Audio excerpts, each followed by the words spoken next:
Capítulo 13. Entre mundos. Vozes, muitas vozes produto de sua própria imaginação ou provenientes das intranquilizadoras sombras que o rodeavam, Simon não podia o assegurar, foram sua única companhia durante a primeira e terrível hora. Simon cabeça oca. Voltou a fazer, Simon cabeça oca. Seu amigo, seu único amigo está morto. Onde estamos? Na escuridão, para sempre na escuridão, girando como uma alma penada através dos túneis sem fim. Agora é Simon peregrino, cujo destino é vagar, desejar. Não se estremeceu o rapaz, e tratou de refrenar o clamor das vozes. O recordarei, recordarei a linha vermelha que aparecia no velho mapa, e procurarei as escadas de Tanja, estejam onde estejam.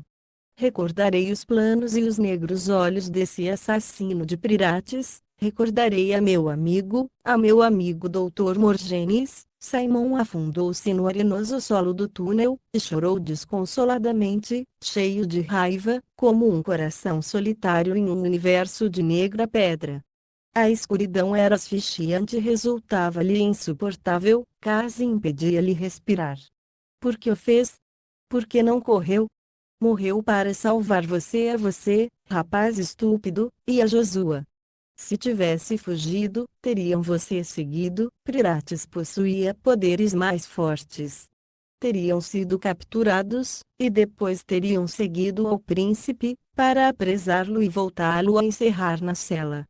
Morgenes morreu para que isso não ocorresse. Simon amaldiçoou o som de seu próprio pranto, a tosse seca e o loriqueu que pareciam se ouvir para sempre no eco do túnel.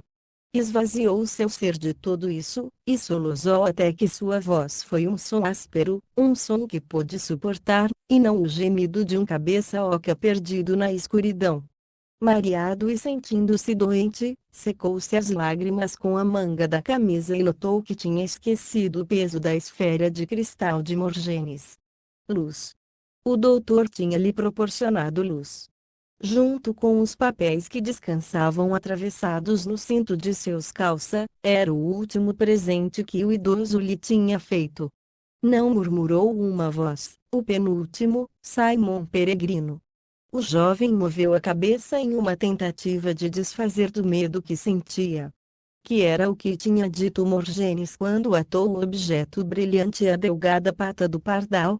Que se mostrasse forte com o pesado ônus. Porque estava sentado naquela escuridão, entre soluços. Talvez não era o aprendiz de Morgenes. Pôs-se em pé, desconcertado e trêmulo. Sentiu a superfície de vidro da bola de cristal baixo os dedos. Olhou a escuridão, para o lugar em que deviam ser encontrados suas mãos, com o pensamento posto no sábio. Como podia rir tão com frequência o doutor, quando o mundo estava tão cheio de escondida traição, de coisas formosas que levavam o germen da podredumbre em seu interior? Existiam demasiadas zonas escuras, e tão pouca. Um débil chispaço de luz apareceu ante ele, como um buraco feito por uma agulha na cortina da noite. Esfregou a bola com mais intensidade para ver que sucedia. A luz fez-se mais intensa e abriu-se passo entre as sombras. As paredes do pasadiço apareceram a ambos lados, tenidas de uma suave luz âmbar. O ar pareceu penetrar nos pulmões. Podia ver. A emoção momentânea desapareceu quando olhou a um lado e outro do túnel. A dor de cabeça que sentia fazia que as paredes se movessem ante ele. O túnel mal tinha forma, tão só era um buraco que penetrava na panza do castelo, coberto de pálidas teias de aranha. Olhou para trás e viu o cruze que já tinha passado, uma boca aberta no muro. Retrocedeu. A luz da bola não revelou nada para além do outro buraco, excepto cascotes, uma pequena montanha de escombros que se estendia para além do alcance da luz da esfera. Quantos cruzes e desvios teria deixado atrás? E como poderia saber quais eram os acertados? Simon voltou a sentir-se invadido por outra onda de inquietação. Estava só, perdido sem remessa. nunca poderia voltar ao mundo da luz. Simon Peregrino, Simon Cabeça Oca, a família morrida, o amigo morto, vejam-lhe vagar e vagar para sempre. Silêncio, gritou, e surpreendeu-se ao ouvir sua voz percorrer o caminho ante ele, um mensageiro que transportava uma proclama do rei do subsuelo. Silêncio, silêncio, silêncio. Simon, o rei dos túneis, iniciou seu tambaleante caminhar. O pasadiço se adentrava no coração de pedra de Heiholt, através de um monótono caminho cheio de teias de aranha e alumiado só pelo brilho da esfera de cristal de Morgenes. As teias de aranha rompidas pareciam representar uma lenta e fantasmagórica dança a seu passo. Quando se voltou para olhar para trás, os filamentos se moveram depois dele, como os flácidos dedos dos afogados. Tinham enganchadas no cabelo madejas de fino fio que também lhe colavam no rosto, de tal forma que teve que caminhar com a mão sobre os olhos. De vez em quando sentia alguma coisa pequena e cheia de patas que lhe percorria os dedos ao ir atravessando as redes, teve que deter durante um instante, com a cabeça baixa, até que cessaram os espasmos. A cada vez fazia mais frio, e as estreitas paredes do pasadiço pareciam exudar umidade. O túnel aparecia derrubado em alguns lugares. Em outros se viam, fechando o caminho, montões de pedras sujas empilhadas tão alto que Simon tinha que passar com as costas contra as paredes úmidas. Achava-se realizando uma destas manobras nas que rodeava um obstáculo, com a mão na que levava sua fonte de iluminação sobre a cabeça e a outra estendida por diante, para tantear o terreno, quando de repente sentiu um punzante dor, como se lhe fincassem 1000 agulhas no braço que ia estendido por diante na mão. A luz da esfera teve uma visão que o encheu de horror. Não, milhares de diminutas aranhas brancas lhe subiam pelo pulso e se introduziam em seu interior pela manga da camisa, e o picavam como milhares de fogos acendidos. Simon gritou e golpeou o braço contra a parede do túnel, assim conseguiu que caísse ao solo um montão de sujeira e pó, que lhe introduziu nos olhos e a boca. Seus gritos de terror provocaram através de todo o pasadiço um eco que se foi afastando pouco a pouco. Caiu de joelhos no úmido solo, e golpeou uma e outra vez o braço dolorido até que o punzante dor começou a minguar, depois encolheu-se de braços e pernas, para afastar-se do horrível ninho ou madriguera do que fosse que tinha tocado. Enquanto retorcia-se e seguia com seus frenéticos golpes contra o solo, voltou a chorar, sentia-se como se tivesse recebido uma surra. Quando reuniu o suficiente valor para se olhar o cotovelo, a luz da esfera de cristal revelou unicamente um enrojecimento da pele que tinha abaixo a sujeira, em lugar das feridas sanguinolentas que estava seguro de encontrar. O braço lhe palpitava, e perguntou-se se as aranhas seriam venenosas, se ainda tinha que chegar o pior. Quando o peito lhe inundou de soluços que uma vez mais lhe impediam respirar, se forçou a se incorporar. Devia seguir adiante. Tinha que o fazer. 1000 aranhas brancas. Tinha que seguir adiante. Seguiu para o interior do túnel alumbrado com o débil resplendor da esfera. A luz alumiava as pedras, que estavam resbaladizas por causa da umidade, bem como as bocas dos corredores que se cruzavam, as quais se achavam tampadas com escombros. Agora devia de se encontrar bastante por embaixo do castelo, muito no fundo da escura terra. Não descobriu nenhum rastro do passo de Josué nem de nenhum outro ser. Possuía enfermiza certeza de que, na escuridão, tinha deixado atrás algum lugar no que teria que ter torcido para adentrar-se por outro pasadiço, e estava seguro de que agora se encontrava dando voltadas sem fim dentro de um poço do que não tinha escapatória. Caminhou penosamente durante muito tempo, deu voltas e giros em tal quantidade que agora já não lhe servia de nada a lembrança da linha vermelha sobre o mapa de Morgenes. Não encontrou nada no estreito e desesperante buraco que se parecesse, nem remotamente, a umas escadas. A luminosa esfera começava a debilitar-se. As vozes voltaram a escapar de seu controle e envolviam-no entre sombras de loucura como uma multidão vociferante. Está seguro e a cada vez o estará mais. Está seguro e a cada vez o estará mais. Descansemos no solo por uns momentos.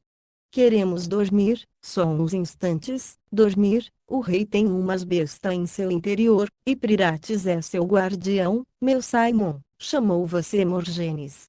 Meu Simon, o doutor conhecia seu pai. Ele sabia secretos. Josua dirige-se a Naglimund. O sol brilha ali, dia e noite. Naglimund.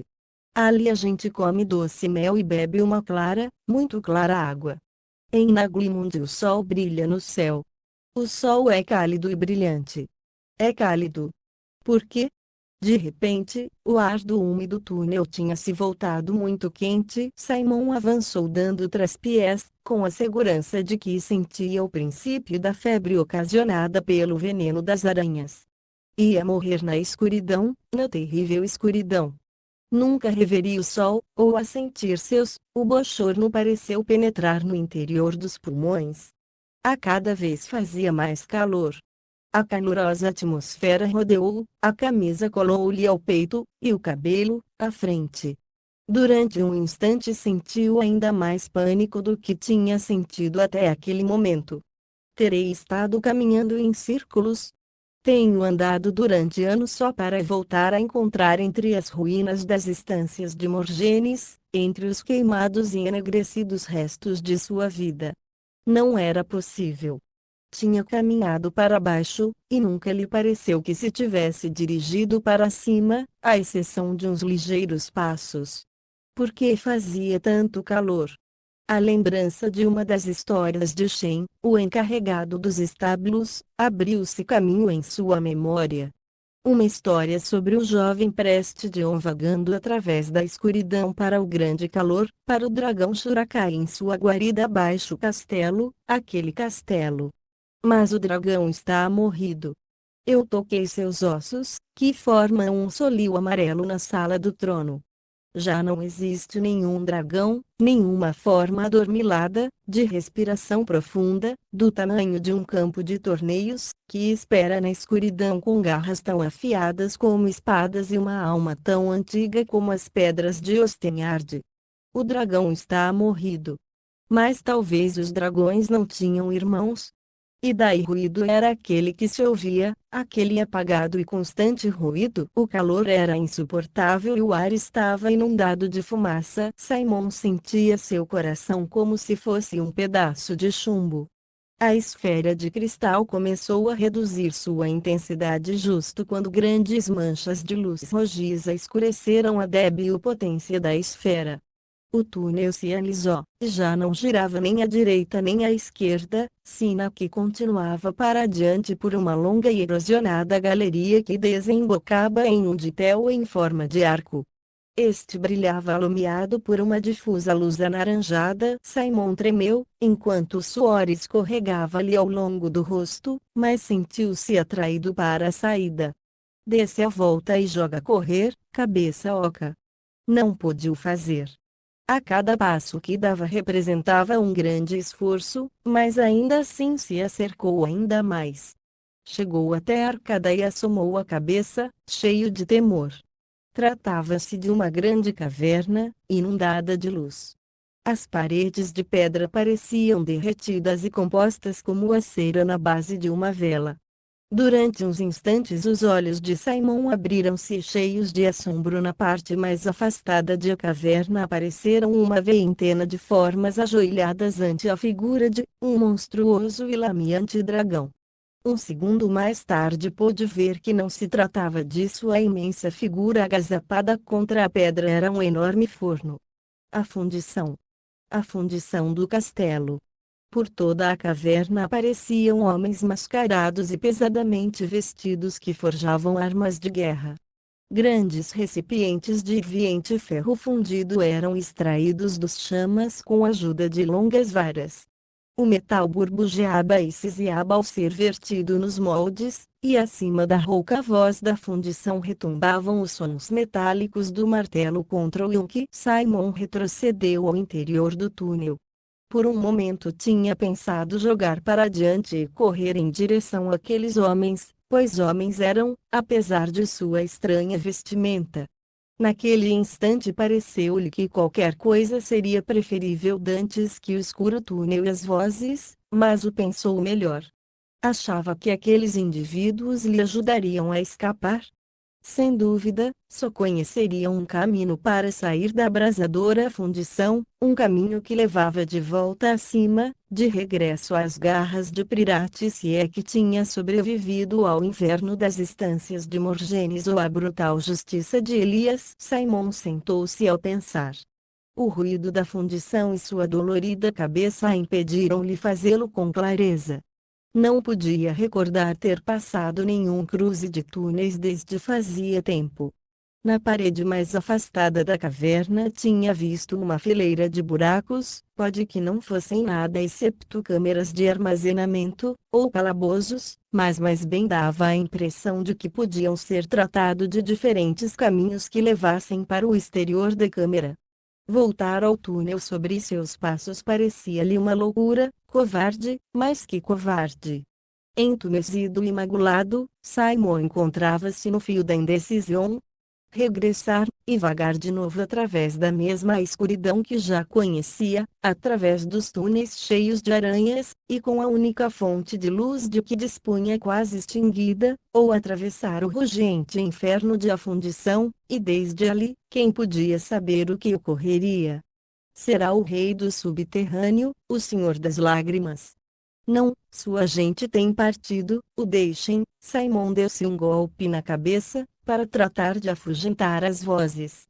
Se tenho que morrer, decidiu, uma vez reconquistado o domínio de seu alocado coração, ao menos que seja às claras.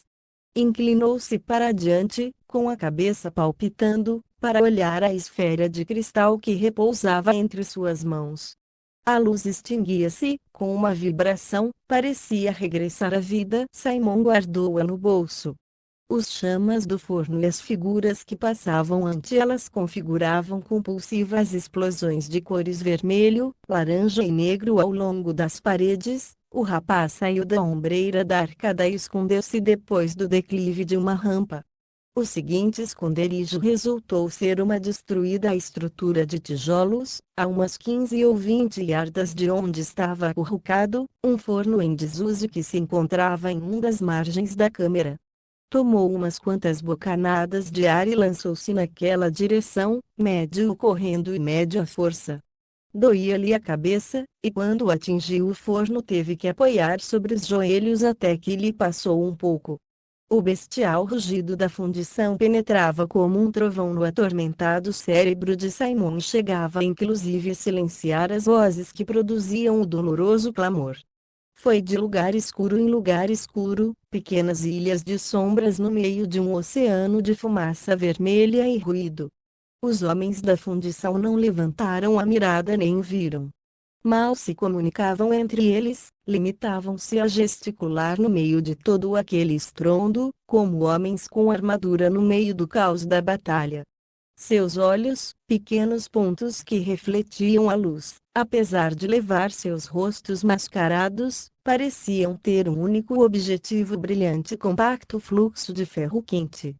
Ao igual que a linha vermelha marcada no mapa que ainda serpenteava através da memória de Simon, o radiante metal estava por todas partes, semelhante ao mágico sangue de um dragão.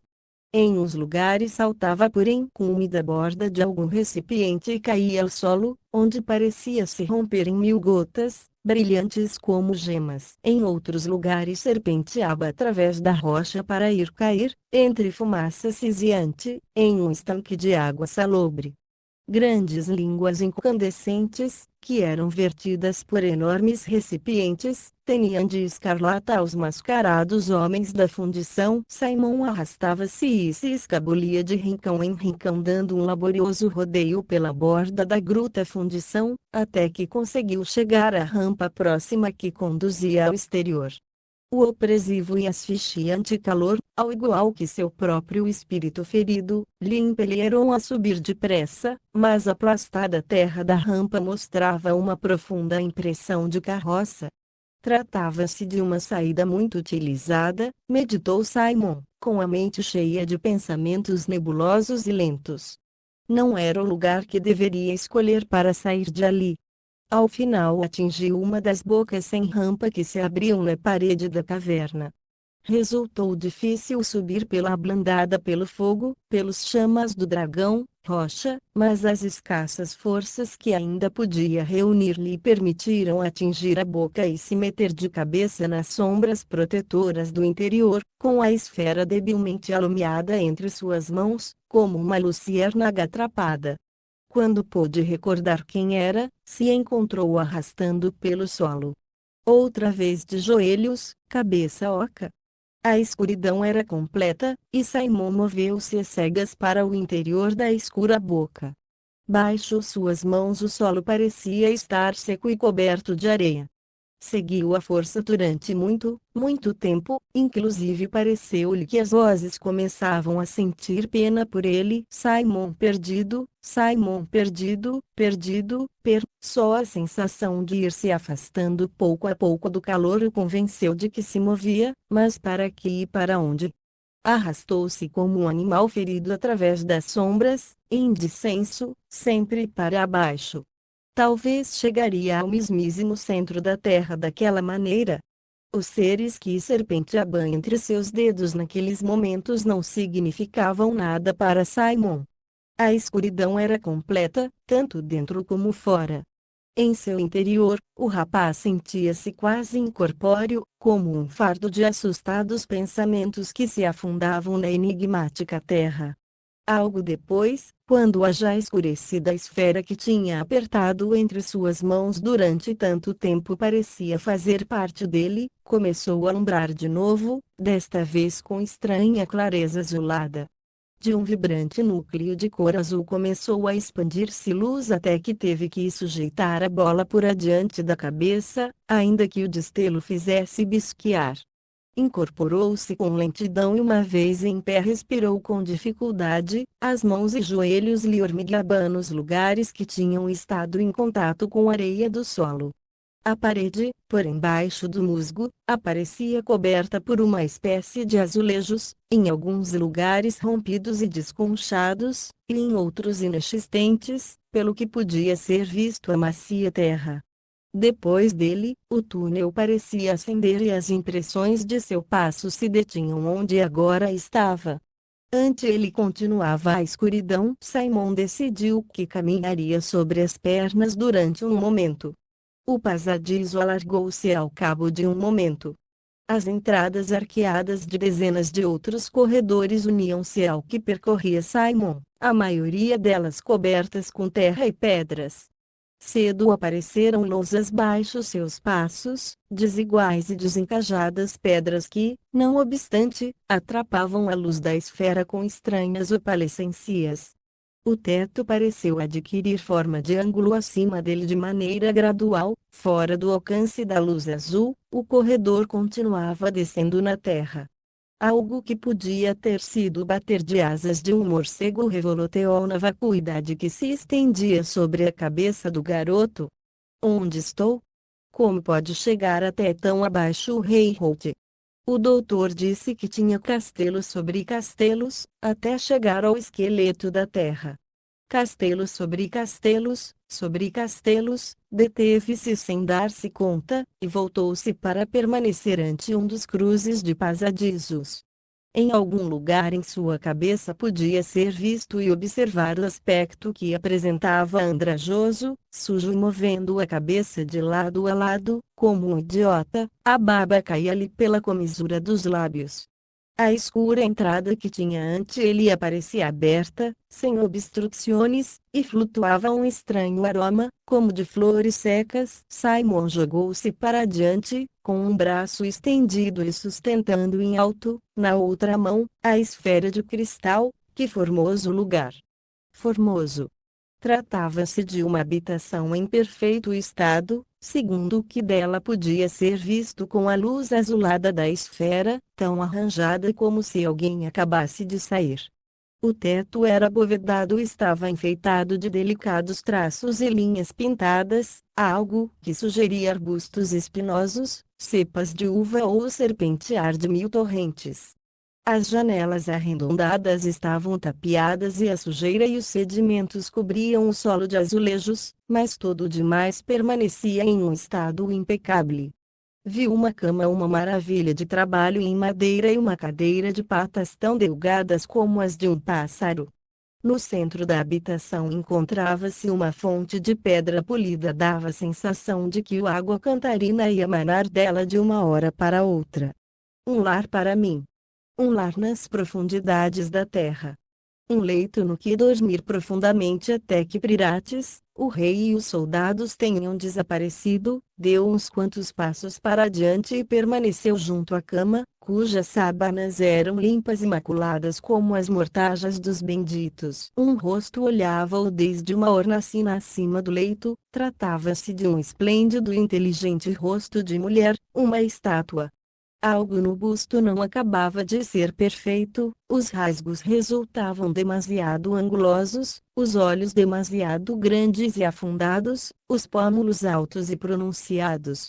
Ainda assim, era um rosto de grande beleza, capturado em pedra translúcida e para sempre congelado em um triste sorriso. Quando Simon se acercou com lentidão para acariciar a bochecha da escultura, sua espinilha rosou a estrutura do leito. Mal se tratou de um ligeiro roce, como o passo de uma aranha, mas o leito se derrubou e se desfez até ficar convertido em simples pó. Um instante depois, enquanto Simon permanecia paralisado de terror, o busto da hornacina dissolveu-se como fina cinza baixo as yemas de seus dedos, as facções da mulher se esfumaram em um segundo. O rapaz deu um salto para trás e a luz da esfera pareceu diminuir de intensidade. O ruído de seus passos sobre o solo provocou o mesmo efeito sobre a cadeira e a fonte, e um instante depois o teto também pareceu se derrubar. As entrelaçadas ramos dos desenhos converteram-se em pó. A estera piscou quando Simon saiu do quarto, e quando atingiu o corredor, a luz azul se extinguiu. Outra vez voltava a encontrar na escuridão. De repente, ouviu chorar alguém. Passou um longo minuto antes de que se decidisse avançar e penetrar na negrura que parecia não ter fim, enquanto se perguntava quem era o ser que ainda parecia ter lágrimas que verter. O passo do tempo parecia ter se convertido em uma questão de deter-se e voltar a continuar. Em alguma parte, depois dele, Simon tinha deixado cair a esfera, já gastada, para que permanecesse para sempre na escuridão, como uma pérola nas escuras profundidades de um mar secreto. No que dava a sensação de ser a única parte de sua mente que ainda permanecia sã, soube que avançava e que seguia um caminho descendente. Vou para baixo, sigo caindo pelo poço. Para baixo. Para onde? Para quê? De sombra em sombra, como sempre viaja um simples copeiro. Um cabeça-oca morto. Um fantasmal cabeça-oca, à deriva, sem propósito. Simon pensou em Morgenes, com sua barba rala envolvida em chamas, pensou no resplandeciente cometa que brilhava com aquela luz vermelha acima de Heiholt, pensou em si mesmo, que descia através da negra nada como uma pequena e fria estrela. A deriva. A vacuidade era completa. A escuridão, ao princípio só uma ausência de luz e de vida, começou a assumir qualidades por si mesma incômoda e cheia de nada quando os túneis se estreitavam. Simon avançou através de escombros e de retorcidas raízes, ou pela altiva e ampla escuridão de câmeras invisíveis, repletas do roce de asas de morcego. Seguia andando através das vastas galerias subterrâneas e podia escutar o rumor apagado de suas próprias calcadas. Qualquer sentido da orientação que pudesse ter tido tinha desaparecido já fazia muito tempo. Poderia estar subindo pelas paredes e deambulando pelo teto como uma mosca enlouquecida. Não existia direita nem esquerda. Quando os dedos de Simon voltavam a encontrar sólidas paredes ante ele ou portas que conduziam a outros túneis, entrava sem o pensar duas vezes e penetrava em estreitos passadizos ou em outras catacumbas cheias do bater de asas de morcego. O fantasma de um cabeça oca. Um cheiro a rocha úmida impregnava-o tudo. Seu sentido do olfato, ao igual que o do ouvido, parecia-se ter desenvolvido para contrarrestar a cega e negra noite na que caminhava. E, à medida que avançava apalpando o caminho com as mãos, sempre para baixo, os cheiros de seu mundo noturno inundavam uma úmida e margosa terra, com um aroma quase tão rico como o da massa de pão, e a macia, ainda que persistente, fragrância das rochas. Simon viu-se inundado pelos vibrantes cheiros do musgo e as raízes, na doce podredumbre das coisas diminutas que vivem e morrem. Flutuando acima de tudo isso, empapando-lo tudo, estava o amargo e forte cheiro de água de mar. Água de mar.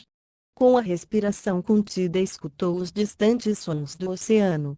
A que profundidade devia de ter chegado? Todo o que ouvia era o arrastar de diminutas coisas que urgavam baixo seus pés e sua própria respiração entrecortada. Talvez tinha ido a parar baixo o insondável Kingsleg. Ali, débeis sons musicais, que provinham das longínquas profundidades. Tratava-se de água que gotejava. Simon avançou e notou que as paredes estavam molhadas. Está morto, Simon cabeça oca. É um espírito, destinado a vagar no vazio. Não existe luz. Aqui nunca existiu tal coisa. Cheira a escuridão. Escuta o som da nada. Assim é como tem sido sempre. O medo era tudo o que lhe ficava, mas inclusive isso já era algo, pois se assustava, queria dizer que devia de estar vivo. Existia a escuridão, mas também existia Simon. Ainda não era um só. Ainda não, e agora, tão lentamente que o rapaz não percebeu a diferença durante longo tempo, voltou a aparecer a luz. Tratava-se de um raio tão débil, tão apagado, que ao princípio era algo bem como a pontos de cores que permaneciam imóveis em frente a suas inservíveis olhos. Depois, com surpresa, viu uma forma negra ante ele, uma sombra ainda mais profunda. Seria uma amálgama de vermes retorcendo-se? Não. Eram dedos, uma mão, sua mão. Viu a silhueta de sua própria mão em frente a ele, banhada em uma débil luminosidade. As estreitas paredes do túnel estavam cobertas de musgo, e era este mesmo que emitia destellos de um pálido e verdoso resplendor. Isso despedia suficiente luz como para perceber a insondável escuridão do passo subterrâneo que se estendia ante ele, e a sombra de suas próprias mãos e braços. Mas era luz. Luz. Simon riu sem emitir som algum, e sua sombra nebulosa atravessou o passadiço. O túnel desembocava em outra galeria aberta. Simon olhou para cima, estupefato, a constelação de radiante musgo que se espalhava pelo teto, e sentiu que lhe caía uma gota de água fria sobre o pescoço. Caíram mais gotas, e a cada uma delas golpeava a rocha de abaixo produzindo um som parecido ao de um maso contra um cristal. A câmara abovedada encontrava-se cheia de longos pilares de pedra, plano em arremates estreitos na metade. Alguns eram tão delgados como um cabelo, como o mel que cai de um frasco. Ao avançar deu-se conta, em alguma remota parte de sua transtornada mente, de que a maior parte dos pilares eram consequência da união entre a rocha e o água que gotejava, e não produto de umas mãos humanas. Mas ainda assim, via, entre a penumbra, algumas formas que lhe resultavam difíceis de identificar como naturais, umas dobras angulosos que se encontravam nas paredes cobertas de musgo, uma espécie de pilares em ruínas que apareciam no meio das estalagmitas e que estavam demasiado bem ordenados como para se tratar de algo acidental. Movia-se através de um lugar que alguma vez tinha sido algo mais que um incessante ritmo de água que caía sobre os charcos do solo. Em alguma ocasião deviam de ter se escutado outros passos. Mas em alguma ocasião só queria dizer algo se o tempo ainda fosse uma barreira. Tinha se arrastado durante tanto tempo por lugares escuros, que devia de ter penetrado através do nebuloso futuro ou do sombrio passado, ou nos desconhecidos reinos da loucura. Como podia chegar ao saber? Ao adiantar o pé para dar um passo, Simon notou um surpreendente vazio. Submergiu-se na fria e úmida escuridão. Viu suas próprias mãos enquanto caía, e a água cobriu até os joelhos. Percebeu o contato de algo que lhe arranhava a perna e retrocedeu para regressar ao pasadiço, enquanto tremia por causa de algo mais que de frio. Não quero morrer. Quero rever o sol. Pobre Simon, responderam as vozes em sua cabeça. Voltou-se louco em a escuridão. Calado e trêmulo, tratou de chegar à câmara alumiada pelo musgo, cheio de prevenção, ante a possibilidade de que a vazia escuridão fosse mais profunda na próxima ocasião. Uns fulgores débeis e repentinos, entre rosas e alvos, apareciam e desapareciam nos buracos cheios de água, segundo cruzava-os ou rodeava. Seriam peixes? Se trataria de peixes luminosos que habitavam no mais profundo da terra. Agora, à medida que uma grande câmara desembocava em outra e em outra, as linhas pertencentes às formas forjadas pela mão do homem começaram a se fazer mais nítidas baixo a capa de musgo e de pedra caída, conformando estranhas silhuetas a débil luz, espaços que em outro tempo pareciam ter sido balconadas e umas depressões arqueadas cobertas de pálido musgo que poderiam ter sido janelas ou portas. Simon bisqueava enquanto tratava de descobrir os detalhes na quase total negrura reinante, e sentiu que a mirada lhe deslocava para os lados. De alguma forma, as sombras ampliadas e suavizadas na escassa luz pareciam alumiar com os rasgos que uma vez revestiram. Com o canto do olho viu uma das médio destruídas colunas que se alinhavam ao longo da galeria e que permanecia erecta, uma brilhante coisa branca com uma série de harmoniosos motivos florais gravados. Quando se voltou para olhar, advertiu que, uma vez mais, só se tratava de um montão de pedras destruídas, médio comidas pelo musgo e a terra. A profunda escuridão das câmeras provocava que forçasse dolorosamente a vista, a cabeça lhe martilhava. O incessante som da água que caía começou a carcomer sua mente agitada. As vozes voltaram a ouvir-se, desta vez excitadas por causa da selvagem tonada produzida pelas gotas ao cair. Louco! O garoto voltou-se louco. Tenham piedade dele, está perdido, perdido, perdido. A teremos, rapaz. A teremos. Louco, cabeça oca. Quando desceu pela vertente de outro túnel, começou a ouvir outras vozes que falavam no interior de sua cabeça. Vozes que nunca dantes tinha escutado, mas reais e reais ao mesmo tempo que as que durante tanto tempo tinham sido parceiras indesiadas. Algumas delas falavam em línguas desconhecidas para ele, a não ser que as tivesse entrevisto nos antigos livros do doutor. Ruaca, Ruaca Zua, Tsesitem Azirigu. Ardem as árvores. Onde está o príncipe? O bosque encantado está em chamas. Os jardins ardem. A penumbra girava a sua ao redor, como se Simon se encontrasse no centro de uma roda giratória. O rapaz torceu e avançou tambaleante às cegas pelo pasadiço, até desembocar em outra habitação, com sua delirante cabeça entre as mãos. Aqui existia outro tipo de luz, diferente. Delgados fazes luminosos saíam por entre as rendijas de um teto invisível, uma luz que se introduzia na escuridão para não alumiar nada em seu descenso. Simon voltou a sentir o penetrante cheiro à água e a estranha vegetação, ouviu como os homens corriam e gritavam e como choravam as mulheres, e o som de metal ao entrechocar com metal.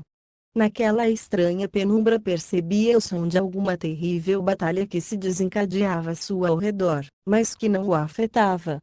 O garoto o gritou ou pensou que assim o fazia, ainda que não pôde ouvir sua própria voz, só um horrível estrépito no interior de sua cabeça. Depois, como para confirmar seu já quase certa loucura, umas figuras borrosas começaram a correr por entre a azulada escuridão, homens barbudos portadores de tochas e machados que perseguiam a outros mais delgados, que levavam espadas e arcos. Todos eles, perseguidores e perseguidos, eram tão transparentes e vadiamente definidos como o nevoeiro. Nenhum tocou ou ouviu a Simon, ainda que este permaneceu no centro de seu caminho. Jinguzu! Ai ai! O Jinguzu! Gritou uma voz lamentosa. Matem aos demônios! Cita gritaram vozes cheias de crueldade. Toquem fogo a seu refúgio! Ainda que Simon tampou-se os ouvidos com as mãos, não podia apartar aqueles gritos de sua cabeça. Avançou com passos vacilantes, tratando de escapar das formas que giravam, e caiu através de uma porta, onde pôde descansar ao fim sobre uma brilhante branca pedra plana. O rapaz sentiu o musgo macio baixo as mãos, mas não pôde ver nada excepto negrura. Arrastou-se sobre o estômago, ainda com desejos de escapar das horríveis vozes que gritavam de dor e de raiva. Sentiu buracos e grietas baixo os dedos, mas a pedra seguiu-lhe parecendo tão lisa como vidro.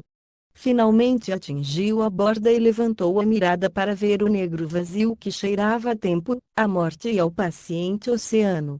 Um guijarro invisível rodou baixo sua mão e caiu em silêncio, até que o ouviu entrar em contato com a água que repousava embaixo, nas profundidades.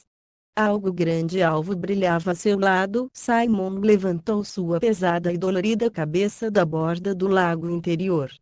A escassas polegadas de onde estava tendido sobresaliam os peldanos finais de uma longa escada de pedra, um torque que se perdia para cima, escalando a parede da caverna e rodeando o lago subterrâneo para desaparecer na escuridão superior. Simon observou ao mesmo tempo em que uma lembrança de perfis borrosos abria-se passo através do clamor que morava no interior de sua cabeça. Escadas. As escadas de Tanja. O doutor disse que procurasse as escadas. Simon avançou, realizando um esforço para subir pelo alto degrau que vinha a seguir, com dedos trêmulos e resbaladizos por causa do suor. Enquanto ascendia, às vezes descansando, às vezes arrastando-se e arranhando a pedra, olhou para baixo. O silencioso lago, um grande estanque de sombras baixo ele, descansava no fundo de uma grande sala de forma circular, bem mais grande que a fundição. O teto era incomensuravelmente alto, perdido na negrura que tinha acima de Simon, com o arremate dos delgados e formosos pilares brancos atravessando o espaço. Uma luz nebulosa, e que não parecia se dirigir a nada em particular, resplandecia nas paredes de cor jade e azul marinho, rosando os marcos de altas janelas abovedadas que agora piscavam com um amenazador resplendor carmesí. No meio da perlada nevoeiro suspendido sobre o silencioso lago, permanecia uma escura sombra oscilante que produzia à sua vez outra sombra maravilhosa e cheia de terror. Esta inundou a Simon de um inexplicável horror. Príncipe Neluki. Agora chegam. Chegam os nortenos. Enquanto este último grito exaltado ressoava nas escuras paredes do crânio de Simon, a figura que permanecia no centro da habitação levantou a cabeça. Uns brilhantes olhos vermelhos pareciam ferver no rosto e atravessavam o nevoeiro como tochas. Jinguizu suspirou uma voz. Jinguizu. Demasiada dor. A luz carmesí resplandeceu. O grito de morte e medo elevou-se como uma grande onda. No centro de tudo isso, a escura figura elevou um objeto estilizado e a câmera se estremeceu, trêmula como um reflexo destroçado, para voltar a cair na nada. Simon desviou a mirada, cheio de terror, envolvido em uma estranguladora onda de perplexidade e desespero. Algo tinha desaparecido. Algo formoso tinha sido destruído para além de toda possível recuperação. Um mundo acabava de morrer, e o rapaz sentiu que seu pranto lhe penetrava no coração como uma espada. Inclusive o medo que o consumia tinha sido deslocado pela terrível tristeza que o invadia e que o encheu de dolorosas e estremecedoras lágrimas, provenientes de depósitos que tinham que ter se secado fazia já muito tempo. Penetrou na escuridão e continuou sua ascensão sem fim, pela escada de caracol, ao redor da estância. As sombras e o silêncio engoliram-se baixo ele a fantasmal batalha e habitação imaginada, para estender um negro velo acima de seu enfebrecidamente. Baixo seu corpo, que avançava às cegas, passaram 1 milhão de degraus. 1 milhão de anos decorreram enquanto viajou pelo vazio, afogado na dor. Escuridão a seu arredor, escuridão em seu interior. O último que sentiu foi o tacto de metal baixo os dedos e o contato do ar livre sobre o rosto. Capítulo 14. Fogo na colina. Acordou-se em uma grande habitação escura, rodeado por rígidas e dormidas figuras. Claro, todo devia de ter sido um sonho. Estava de novo em seu leito, junto aos outros copeiros sonolentos. A única luz era um delgado raio de lua que penetrava através de uma grieta que tinha na porta. Simon agitou seu dolorida cabeça. Por que estou dormindo no solo? Estas pedras estão tão frias, e por que os demais permaneciam tão imóveis, e suas figuras apareciam com capacetes e escudos, fora de seus leitos, em fila, como morridos aguardando o julgamento. Todo tinha sido um sonho. Com um grito de terror, Simon arrastou-se e afastou-se da negra boca do túnel, para a blanquecina luz que se distinguia na entrada. As imagens dos mortos, fixadas em pedra imóvel acima de suas velhas tumbas, não o seguiram. O rapaz empurrou a pesada porta da cripta e caiu para adiante, sobre a úmida erva do cemitério. Depois do que lhe pareceram intermináveis anos nos escuros lugares de abaixo, a marfilena e redonda lua, que se perfilava na escuridão de acima, só parecia outro buraco que conduzisse a um lugar frio e alumiado para além do céu, uma terra de rios resplandecientes e esquecimento. Repousou a bochecha contra o solo e sentiu as úmidas brisnas de erva dobradas baixo o peso de seu rosto. Dedos de deteriorada pedra assomavam a cada lado através das aprisionadas plantas, ou apareciam rompidos em segmentos, como gravados pela lua com luz tênue, sem nome e sem se preocupar pelos velhos morridos cujas tumbas assinalavam. Na mente de Simon, o escuro lapso de horas que tinha decorrido desde os momentos cheios de fogo presenciados nas estâncias do doutor e a erva cheia da umidade da noite do presente era tão inalcançável como as quase invisíveis nuvens que enchiam o céu. O estalido e os cruéis chamas, o rosto de Morgenes ardendo, os olhos de Pirates como buracos praticados na escuridão, tudo isso era tão genuíno como o fôlego que acabava de recuperar. O túnel só representava um minguante médio recordado dor, uma espécie nevoeiro cheio de vozes e loucura. Sabia que tinha passado por entre ásperas paredes e atravessado teias de aranha e túneis que se bifurcavam sem cessar. Também lhe parecia ter vivido sonhos cheios de tristeza e da morte de formosas coisas.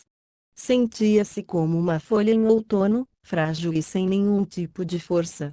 Pareceu-lhe que se tinha arrastado pelo solo, qual comprovou ao se olhar os joelhos e braços, inflamados e doloridos, e a roupa, cheia de desgarrones, mas sua memória se achava velada pela escuridão.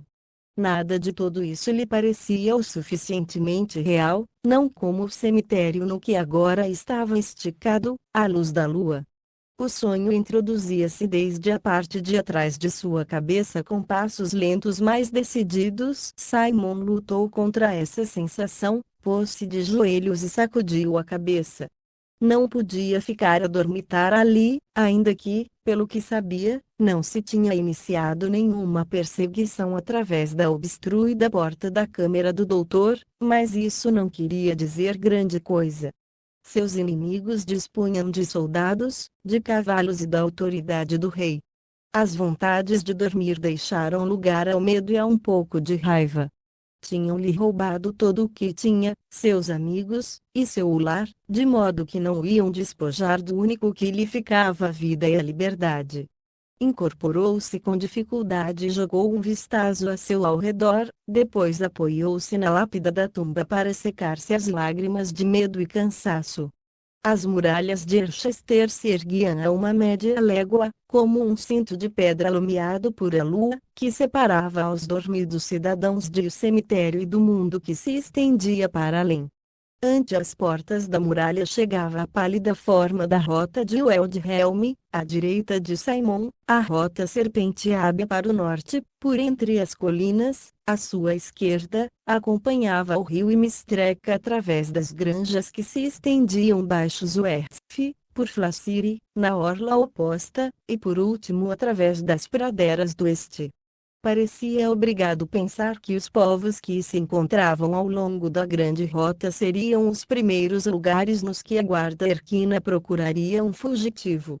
Ademais, a maior parte do caminho estendia-se através das granjas do Vale Raso, onde lhe seria difícil encontrar um esconderijo se via obrigado a abandonar o itinerário. Voltou-se de costas a Erchester, e ao único lar que tinha conhecido, e cocheou através do cemitério, em direção às longínquas pendentes. Seus primeiros passos produziram-lhe um ramalazo de dor na base do crânio, mas pensou que seria melhor não fazer caso das dores do corpo e do espírito durante bastante tempo, poderia ser preocupado do futuro quando tivesse encontrado um lugar seguro no que se tender. Quando a lua percorreu o cálido céu para a meia-noite, os passos de Simon se fizeram mais e mais pesados. O cemitério parecia não ter fim, ainda que a verdade é que o terreno tinha começado a subir e baixar pelas suaves ondulações das pendentes, quando se encontrou entre desgastados dentes de pedra, alguns solitários e erguidos, outros juntos e tendidos como idosos em um coloquio senil. Percorreu o terreno por entre os pilares enterrados, dando traspiés pelo herboso e desigual solo. A cada passo que dava parecia ser o resultado de uma terrível luta, como se tratasse de vadear um rio com água até o pescoço. Titubeante e cansado, tropeçou, uma vez mais, com uma pedra oculta e caiu ao solo como um saco de areia. Arrastou-se uns quantos metros até que pôde acurrucar-se na vertente cheia de erva de um terraplén. Algo lhe fincava nas costas. Simon, com torpeza, mudou de posição, o que não resultou ser bem mais cômodo, já que agora estava esticado sobre o dobrado pergaminho de Morgenes, que seguia sujeito em seu cintura. Com os olhos médio fechados de cansaço tratou de incorporar-se e descobrir a causa da moléstia que sentia. Tratava-se de uma peça de metal que mostrava a impressão da corrosão e que aparecia perfurada como uma madeira corroída por vermes. Tratou de desclavá-la, mas parecia estar muito enterrada no solo. Talvez o resto, fosse o que fosse, permanecia a certa profundidade. Seria a ponta de uma lança? Uma bila de cinto ou um pedaço de armadura cujo proprietário tinha sido o alimento da erva sobre a que permanecia esticado? Durante um confuso momento, Simon pensou em todos os corpos que permaneciam baixo terra, na carne que uma vez tinha palpitado cheia de vida mas que agora fazia parte da escuridão e do silêncio. Enquanto o sonho ia se aduenando dele, lhe dava a impressão de que voltava a se encontrar no telhado da capela. Baixo ele se estendia o castelo, mas este estava feito de molhado e regular solo e de brancas raízes. A gente do castelo dormia de forma intermitente, agitada, como se em seus sonhos escutasse a Simon andar pelo telhado de em cima de seus leitos. Agora caminhou ou sonhou que o fazia ao longo do negro rio de águas agitadas que não refletia luz alguma, como um fluido de sombras. Viu-se rodeado pela neblina e não podia distinguir nada da terra sobre a que caminhava. Ouviu muitas vozes na escuridão que se estendia depois dele, os murmúrios se entremesclavam com o diluído rumor do rio de águas negras, e cercavam-se, precipitando-se como vento entre as folhas das árvores. A orla oposta apresentava-se desprovista de nevoeiro. A erva estendia-se ante sua mirada, e, para além dela, um sombrio grupo de amieiros corriam para as saias das colinas. Toda a paisagem ao outro lado do rio aparecia escuro e úmido, como se tratasse do amanhecer ou do crepúsculo. Ao cabo de um momento teve a sensação de que deviam de ser as últimas horas do dia, por causa do eco do solitário canto de um rouxinol que provinha das próximas colinas. Tudo parecia estar fixo e imóvel. Escrutou com a mirada para além das rumorosas águas e viu uma figura junto à orla contrária. Tratava-se de uma mulher toda vestida de cinza e com longos cabelos que ocultavam parte do rosto. Nos braços apertava algo contra seu peito. Quando a mulher levantou os olhos e o olhou, Simon se deu conta de que chorava. Dava a impressão de que ao rapaz não lhe resultava do todo desconhecida. "Quem são?" gritou ele. Sua voz apagou-se assim que as palavras abandonaram a boca, engolidas pelo profundo e denso correr das águas. A mulher olhou-o como tentando memorizar todos e a cada um dos rasgos do garoto. Ao final, falou. "Seu irmã." Suas palavras chegaram-lhe como provenientes de um longo corredor, debes e ocas. "Por que nos veio a mim, filho meu? O vento é gelado e está triste, e eu tenho passado tanto tempo esperando você, mãe." Simon sentiu um frio terrível. O suave rumor das águas parecia estar em todas partes.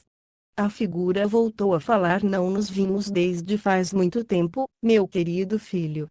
Por que não veio a mim? Por que não veio e enxugaste as lágrimas de uma mãe? O vento é frio, mas o rio é cálido e tranquilo.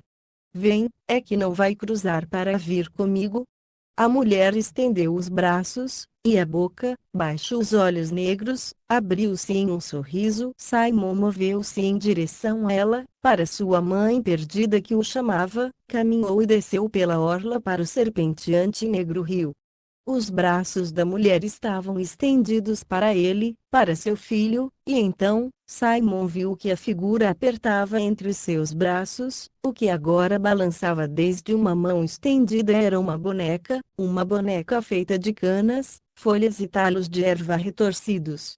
Mas parecia muito escura, as arrugadas folhas se ensortijavam nos talos, e Simon deu-se conta, de repente, de que nenhum ser vivo cruzaria o rio para a zona do ocaso. O rapaz deteve-se à beira do água e baixou a mirada. Na água negra como tinta pôde ver um débil raio de luz. Enquanto observavam, o destello emergiu para a superfície e converteu-se em 3 brilhantes e estilizadas formas. O som do rio mudou, voltou-se uma espécie de música etérea e desagradável. As águas ferveram e se encresparam, ocultando as verdadeiras formas dos objetos, mas dava a impressão de que, se o desejava, podia adentrar-se no rio e as tocar. Simon voltou a chamá-lo sua mãe.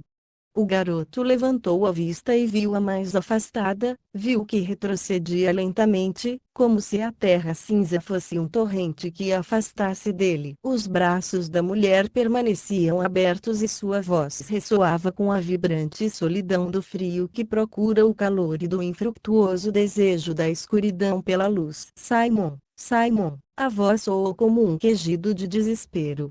O rapaz sentou-se sobre a erva, no regaço de um velho túmulo.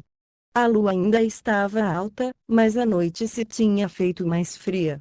Retazos de nevoeiro acariciavam as pedras à sua ao redor enquanto sentava-se, com o coração a ponto de enlouquecer. "Simon!" O grito chegou sussurrante desde a escuridão que se estendia para além. Tratava-se de uma figura cinza e da voz de uma mulher que o chamava desde o nebuloso cemitério que tinha cruzado. Só parecia uma diminuta e vacilante forma cinza, um pisco longínquo em uma zona imersa no nevoeiro que percorria os túmulos, mas ao vê-la, Simon sentiu que o coração lhe dava um viro no peito. Começou a correr pelas ondulações, como se o perseguisse o mesmíssimo diabo. A escura mole do Tsterborg elevava-se no horizonte e os promontórios pareciam rodeá-lo. Simon correu, correu e correu. Depois de 1000 apressadas palpitações, deteve sua carreira para convertê-la em um desordenado caminhar. Não teria corrido tanto se tivesse sido a presa do demônio mais selvagem. Encontrava-se exausto, flojo e faminto. O medo e a confusão embargavam como se estivesse coberto de correntes. O sonho tinha-o assustado tanto que inclusive se sentia mais débil que dantes de dormir. Caminhou devagar para adiante, sempre deixando o castelo às suas costas. Sentiu que as lembranças de tempos melhores apareciam confusos e emaranados em sua memória, e o deixavam vazio de tudo, excepto de um delgadíssimo nexo de união com o mundo da clareza, da ordem e da sensatez. Que sentia quando acostumava tombar-me no palheiro, no meio de toda aquela tranquilidade. Agora já não há nada em minha cabeça, excepto palavras. Gostava de viver ali, no castelo. Dormia ali, corria por ali, comia, falava. Não creio.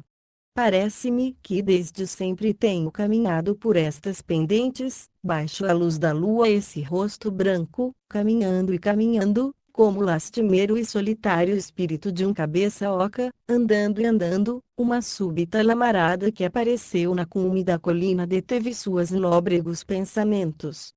Durante algum tempo, o terreno tinha ido elevando-se, e Simon quase tinha atingido a base do sombrio Tsterborg. O manto de altas árvores de que estava a recobrir formava uma impenetrável escuridão superposta à própria negrura da colina. Agora se via vibrar um fogo na cume, um signo de vida no meio das ondulações e da úmida terra. Iniciou uma lenta carreira, que era o mais que podia tentar no estado em que se encontrava. Talvez se tratasse de um acampamento de pastores, de uma alegre fogueira junto a que passar a noite. Pode que tenham comida. Uma pata de cordeiro, um chusco de pão. Teve que dobrar a altura do estômago porque lhe retorceram as tripas ao pensar em comida. Quanto tempo tinha passado desde que cenou por última vez, resultava-lhe espantoso por-se a considerá-lo. Ainda que não tenham comida, resultará maravilhoso ouvir suas vozes, esquentar ao fogo, um fogo. A lembrança de chamas crepitantes abriu-se passo em sua cabeça e invadiu uma sensação de esperança. Simon subiu através de árvores e enredados arbustos. A base do Tsterborg aparecia rodeada de nevoeiro, como se a colina fosse uma ilha elevada sobre um mar de cor cinza. Enquanto acercava-se a cimeira, observou as abultadas formas das pedras de cólera, que coroavam a elevação final, arrematadas em vermelho relevo contra o céu. Mais pedras. Pedras e mais pedras. Que disse Morgenes que era esta noite, se é que ainda se tratava da mesma lua, da mesma escuridão e das mesmas estrelas? Como a chamou? Noite empedrada. Como se as mesmas pedras estivessem de festa. Como se, enquanto Erchester dormia depois das janelas fechadas e as portas com os pinos jogados, as pedras festejassem algo. No interior de seus cansados pensamentos, Simon via as pedras rodar e dançar, girar pouco a pouco. Estúpido, pensou. Sua mente desvaria, e isso não é surpreendente. Precisa comer e dormir, de outra forma, se voltará louco para valer. Seja o que seja, se voltar louco, seria estar enfadado para sempre. Assustado danada. Uma vez tinha visto a uma mulher louca na praça da batalha, mas ela se tinha limitado a recolher um montão de harapos e a mecer-se entre lamentos, que lhe pareceram de gaviota. Louco baixo a lua.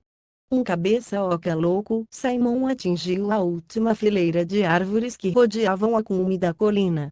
A atmosfera era tensa, expectante, sentiu que lhe arrepiava o cabelo. De repente pareceu-lhe boa ideia caminhar com lentidão, jogar uma cautelosa mirada àqueles pastores noturnos em lugar de aparecer repentinamente dentre os arbustos, como um urso faminto. Acercou-se à luz e agachou-se baixo os retorcidos ramos de um roble atormentado pelo vento. Acima de sua posição sobresaliam as pedras de cólera, conformadas em anéis concêntricos de altos pilares, esculpidos pelas tormentas. Desde ali viu um grupo de sombras humanas acurrucadas cerca do fogo, no centro dos anéis de pedra, com as capas sobre os ombros. Tinha algo nelas que lhes conferia uma sensação de inquietação e rigidez, como se esperassem algo que não fosse do todo desejado. Para o nordeste, para além das pedras, a cimeira do Tsterborg estreitava-se. A erva, batida pelo vento, e o brezo penduravam da pendente, que se estendia desde as rochas para se afundar para além da luz do fogo, na borda norte da colina. Ao olhar as figuras rígidas como estátuas que permaneciam junto ao fogo, Simon voltou a sentir que o medo se apoderava dele. Por que permaneciam tão imóveis? Tratava-se de homens vivos ou talvez eram alguma espécie de demônios das colinas? Uma das formas acercou-se ao fogo e removeu-o com um pau. Quando se elevaram as chamas, o rapaz pôde verificar que era um ser humano. Arrastou-se de hurtadilas para adiante e deteve-se justo na borda do anel exterior de pedras. A luz da fogueira fez aparecer um súbito brilho de metal baixo a capa da figura mais próxima. Aquele pastor levava posta uma cota de malha. O vasto céu noturno pareceu encolher-se, como se fosse uma manta que o aprisionasse. Simon deu-se conta de que a dezena de homens cobertos que ali tinha iam armados. Estava seguro de que se tratava da guarda Erquina. Amaldiçoou-se com amargura, pois tinha se dirigido diretamente a seu acampamento, como uma polila que voasse para o chama de uma vela. Por que sempre atuo como um condenado louco? Levantou-se uma ligeira brisa noturna e os chamas elevaram-se como galardetes. Os homens, embosados e cobertos com capuchas, voltaram as cabeças ao uníssono, com lentidão, e jogaram uma mirada para a escuridão do borde norte da colina. Simon também pôde o escutar. Acima do lular do vento que doblegava a erva e agitava as árvores, se acercava um débil som, que aumentando de intensidade era o chirrido das rodas de uma carroça. Uma abultada forma começou a fazer-se visível na escuridão do norte da cume. Os guardas afastaram-se do que vinha e se reuniram ao redor do fogo, no lado mais próximo a Simon. Não cruzaram nenhuma palavra entre eles. Tétricas e pálidas formas que se converteram em cavalos apareceram na borda da luz da fogueira. Depois delas, sobressalendo acima da noite, viu uma carroça negra. Escuras figuras encapuzadas caminhavam a ambos lados do veículo, 4 ao todo, seguindo seu passo fúnebre. A parpadeante luz revelou a um quinto indivíduo em cima da carroça, encurvado sobre o grupo de corceles brancos como gelo. Esta última figura parecia maior que as demais, e mais sombria, como se levasse posto algum manto de escuridão. A rigidez que mostrava parecia falar de um escondido e triste poder.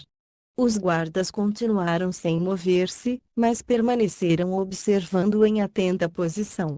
Só o chirrido das rodas da carroça pareceu romper o silêncio. Simon encontrava-se paralisado, sentia uma fria pressão na cabeça, como se lhe rasgassem o interior. Tudo isto é um sonho, um pesadelo, porque não posso me mover? A carroça negra e seus acompanhantes detiveram-se ao entrar no círculo de luz. Uma das 4 figuras levantou o braço, e a escura manga caiu para mostrar um pulso e uma mão tão delgada e branca como um osso. Falou, a voz prateada fria, sem tom como gelo quebrando. Temos vindo até aqui para cumprir o que se lembrou. Teve um estremecimento entre os que esperavam. Um deles deu um passo à frente. Ao igual que nós. Ante as proporções que estava adquirindo toda aquela loucura, Simon não se surpreendeu demasiado ao reconhecer a voz de Pirates.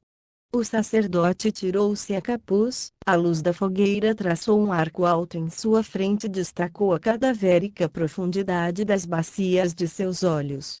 Estamos aqui, segundo o que se conveio, continuou Pirates, no que a Simon lhe pareceu um tom de voz trêmulo. Tem trazido o prometido? O braço branco e delgado apontou assinalando a carroça. Sim. E vocês?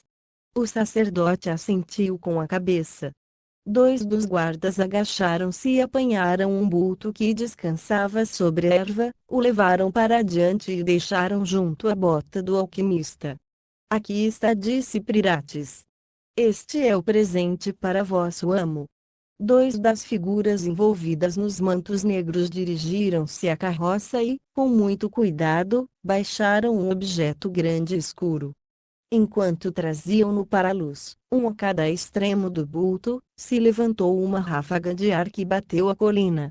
Os mantos ondearam ao vento, e a capuz de uma das figuras caiu, deixando ao descoberto uma mata de brilhante cabelo branco. O rosto que apareceu durante esse breve instante era delicado como uma máscara do mais fino e extraordinário marfil. Um segundo depois voltou a colocar-se a capuz. Quem são essas criaturas? São bruxos. Fantasmas? Ao abrigo das pedras, Simon fez o sinal da árvore com mão trêmula. As raposas brancas, Morgenes disse, raposas brancas, Pirates, esses demônios ou o que pudessem ser, tudo isso era demasiado. Simon pensou que ainda devia de estar sonhando no cemitério. Rezou para que assim fosse, e fechou os olhos para apartar tão horríveis imaginações, mas o solo que tinha embaixo dele resumava um inconfundível cheiro a terra úmida, e o fogo crepitava em seus ouvidos. Abriu os olhos e viu que o pesadelo não tinha desaparecido. Que estava ocorrendo? As duas escuras figuras atingiram a borda do círculo alumiado pelo fogo, enquanto os soldados ainda retrocediam mais, depositaram o ônus e voltaram a seu lugar.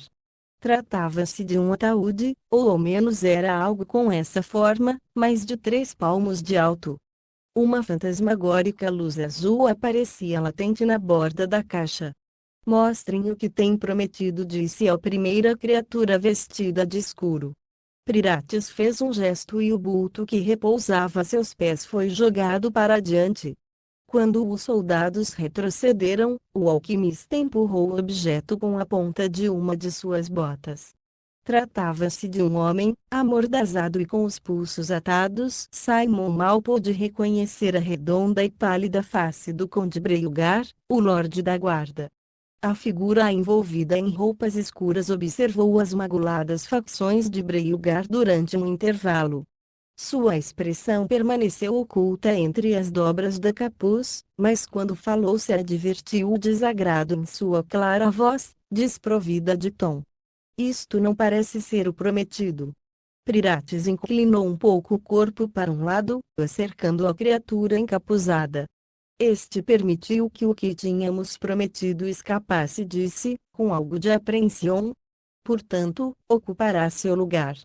Outra figura abriu-se passo entre um casal de guardas, até por altura do sacerdote. Noivo. Que é o prometido? Quem foi prometido? Pirates levantou as mãos em um gesto tranquilizador, mas sua expressão era severa. Faz favor, meu senhor. Acho que já o sabem. Faz favor. Elias moveu bruscamente a cabeça para olhá-lo. Sei-o, conselheiro. Que é o que prometeram em meu nome? Pirates acercou-se a seu amo, sua voz rasposa disse, com tom ofendido: senhor, mandaram-me que fizesse todo o necessário para que este encontro tivesse lugar. Fiz-o, ou tivesse o feito de não ser por este imbecil, e com o pé golpeou a Breiugar, que fracassou em seu dever para com seu soberano. O alquimista levantou a mirada para observar a figura vestida de negro, que, apesar da impassibilidade que demonstrava, parecia estar algo impaciente. O sacerdote franziu o entrecejo. Faz favor, meu senhor, de quem falávamos tem fugido, já não há por que discutir. Faz favor, e posou ligeiramente a mão no ombro de Elias.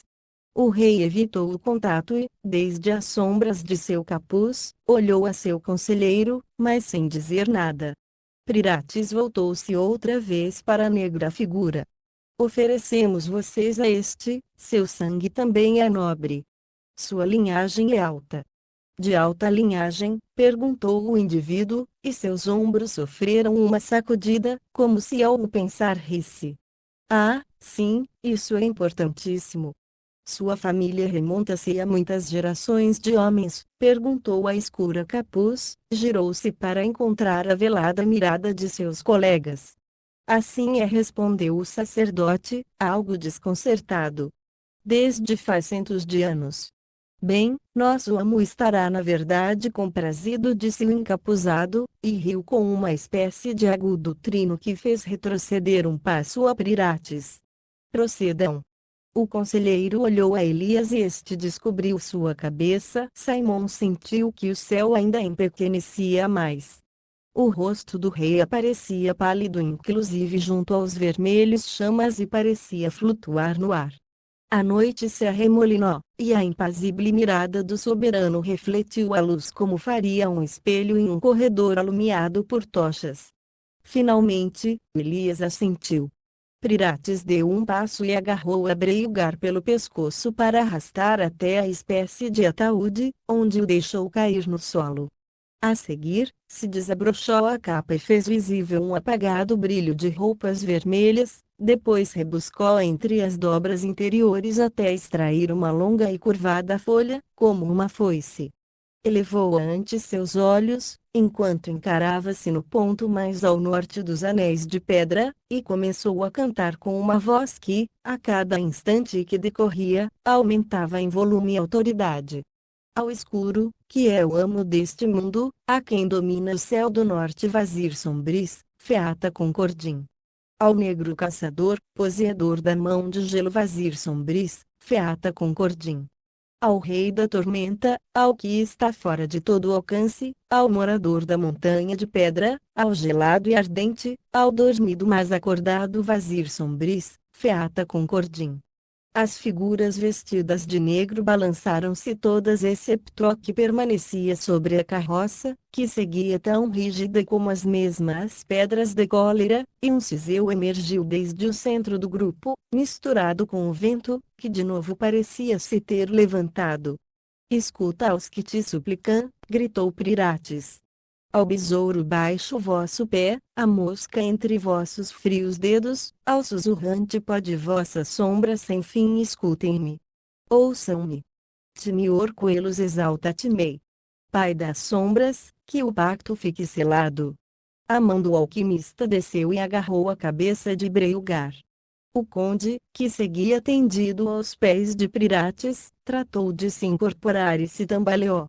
Finalmente conseguiu afastar-se deixando ao surpreso sacerdote sem nada nas mãos excepto um punhado de cabelos ensanguentados. Simon observou como o lorde da guarda, cujos olhos apareciam desorbitados, avançava justo na direção na que se achava escondido. Mal ouviu o colérico grito de Prirates. A noite estreitou-se a sua ao redor, impedindo-lhe respirar e escurecendo-lhe a visão quando um par de guardas saíram depois de Breiugar. O conde só se encontrava a uns quantos passos de Simon, e correu com dificuldade por causa de suas mãos atadas, quando tropeçou e caiu ao solo. No instante em que os guardas chegaram à sua altura, começou a patalear e a respirar jadeante depois da banda que o amordazava. Simon quase tinha se incorporado depois da pedra que o ocultava, e seu assustado coração batia como se fosse estourar. Tratou, cheio de desespero, de manter as pernas rígidas. Os guardas, tão perto que quase poderiam os ter tocado, atiraram de Breiugar para o levantar entre juramentos. Um deles elevou a espada e golpeou o conde com a folha plana. Simon viu que Prirates o observava tudo desde o círculo de luz, o rosto ceniciento e fascinado do rei estava junto a ele. Quando Breiugar foi levado de novo junto ao fogo, o sacerdote continuou observando o lugar em que tinha caído o conde. Quem está aí? A voz pareceu cavalgar sobre o vento em direção à cabeça de Simon. Pirates olhava-o. Devia de tê-lo visto. Sal, seja quem seja. Ordeno você que venha para aqui. As figuras enfundadas em mantos negros começaram a emitir um estranho e amenazador canto-reu, enquanto o rapaz lutava contra a vontade do alquimista. Recordou o que esteve a ponto de ocorrer no armazém e tratou de se resistir à inexorável força, mas a cada vez se sentia mais débil. Saul repetiu a voz, e algo atingiu a tocar a mente de Simon. Leste lutou, e tratou de fechar as portas de sua alma, mas a força que penetrava nele era bem mais potente que sua vontade. Só tinha que o sujeitar. Se o pacto não vos place, disse uma fina voz, o rompamos agora. É perigoso deixar o ritual a médias, muito perigoso. Foi a figura encapuzada a que assim tinha falado, e Simon notou que as ordens do sacerdote começavam a se desvanecer. Titubeou Pirates, como se acabasse de acordar. Talvez não entendam o que fazem neste lugar, murmurou a figura negra. Pode que não compreendam quem e daí estão envolvidos. Não, sim que o sei, tartamudeou. Simon chegou a sentir o nervosismo do alquimista, como se tratasse de um cheiro. Rápido voltou-se Pirates para os guarda, tragam-me esse saco de asaduras. Os soldados levaram o ônus de regresso aos pés do sacerdote. Pirates, começou a dizer o rei. Faz favor, majestade, faz favor. Só será um momento. Para horror de Simon, uma parte da mente de Pirates não tinha abandonado seu cérebro, uma espécie de azedeiro que aquele não tinha retirado. O rapaz quase sentia o estremecimento expectante do sacerdote quando este levantou a cabeça de Breiugar, sentia sua resposta ao murmúrio dos encapuchados. Agora, nesse instante, sentia algo mais profundo, uma espécie de cunha de horror que penetrava em sua mente inexperta e sensível.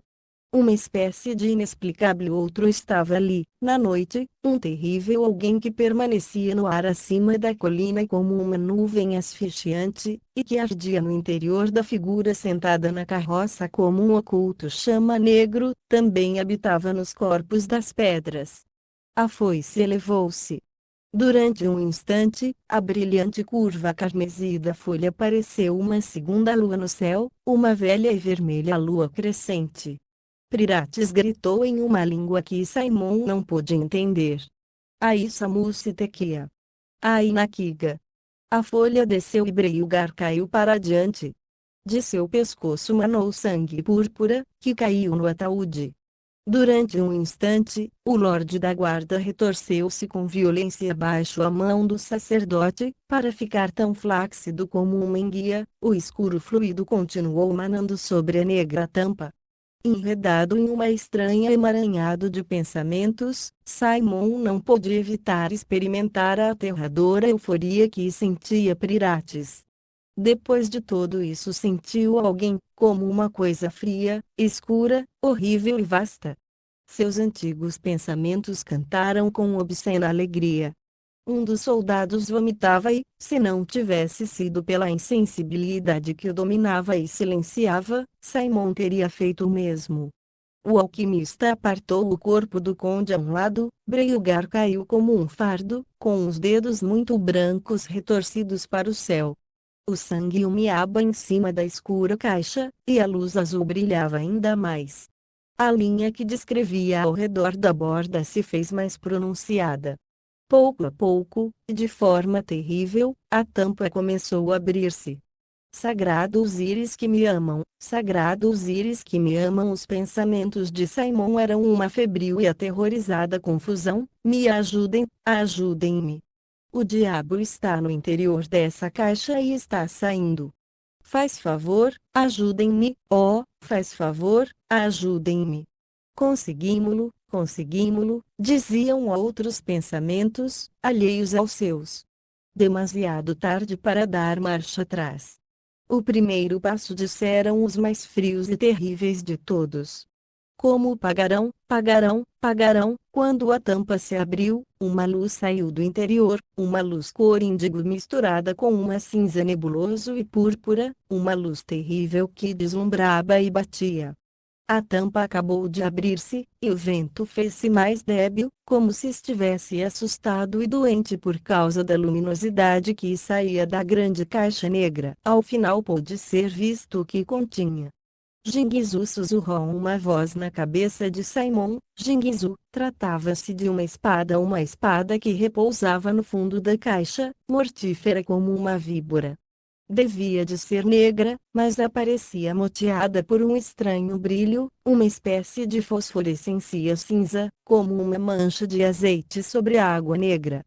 O vento luló. Bate como um coração, o coração de todo pesar. Uma voz pareceu cantar no interior da cabeça de Simon, uma voz horrível e formosa ao mesmo tempo, tão sedutora como garras que lhe arranhassem suavemente a pele. Apanhem-na, Alteza, urgiu Prirates através do lular do vento embelezado e sem opção. De repente Simon desejou ter a suficiente fortaleza como para apanhar ele mesmo. Poderia fazê-lo. O poder lhe sussurrava ao ouvido, falava-lhe dos tronos dos poderosos, do que significava atingir um desejo. Elias deu um passo vacilante.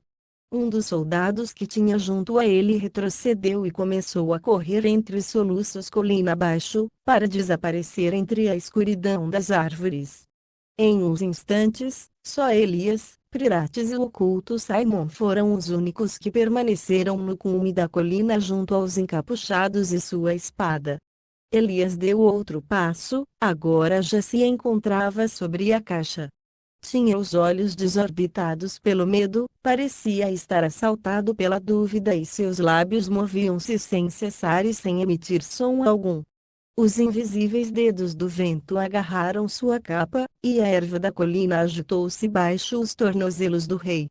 Deve apanhá-la, voltou a dizer Prirates, e Elias olhou-o como se o visse pela primeira vez. Tome-a. As palavras do alquimista dançaram de forma frenética no interior da cabeça de Simon, como ratas em uma casa que se queimasse. O soberano inclinou-se e estendeu a mão.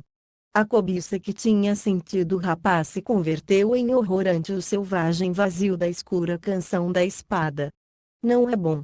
É que não pode sentir? Não é bom. Enquanto a mão de Elias atingia a espada, o gemido do vento fez-se mais vívido. As 4 figuras encapuzadas permaneceram sem mover-se ante a carroça, a quinta pareceu afundar em uma escuridão mais profunda. Sobre a cume da colina caiu um silêncio tão espesso que podia ser apalpado. O monarca agarrou a empunadura e sacou a arma da caixa com um lento movimento. Quando a pôs ante si, o medo desapareceu de seu rosto e seus lábios se abriram em um sorriso idiota. Então elevou a espada, um resplendor azul estendia-se ao longo de todo o fio, fazendo que realçasse sobre a escuridão do céu. A voz de Elias quase era um gemido de prazer. Tomarei o presente de vosso amo. Farei honra a este pacto. Com lentidão, e com a espada levantada em frente a si, o rei pôs um joelho em terra. Salve Aineluki, rei da tormenta. O vento voltou a levantar-se e a gemer. Simon começou a retroceder e apartar-se da agitada colina e quando as 4 figuras envolvidas em roupas negras elevaram seus brancos braços e começaram a cantar Aineluki, ai. Aineluki, ai. Não, agitaram-se os pensamentos de Simon. O rei, todo está perdido. Corra, Josua. Lamento, lamento sobre toda a terra. O quinto encapuzado começou a retorcer-se sobre a carroça. A roupa caiu e uma forma de luz carmesim fez-se visível, e agitou-se como uma vela marinha ardendo. Um horrível e demolidor medo parecia exteriorizar-se desde essa coisa quando começou a crescer ante os aterrorizados e fixos olhos de Simon. Aquilo carecia de corpo e se movia em ondas, a cada vez maiores, até que a forma batida pelo vento cobriu tudo, como uma uivante criatura feita de ar e de uma brilhante magnitude rojiza. O diabo está aqui. Lamento, seu nome é Lamento, o rei tem trazido ao demônio. Morgenes, sagrado Osíris, salvem-me, salvem-me, salvem-me. Simon correu sem pensar através da negra noite, longe da coisa vermelha e do exultante outro. O ruído que provocou em sua fuga se perdeu entre o gemido do vento.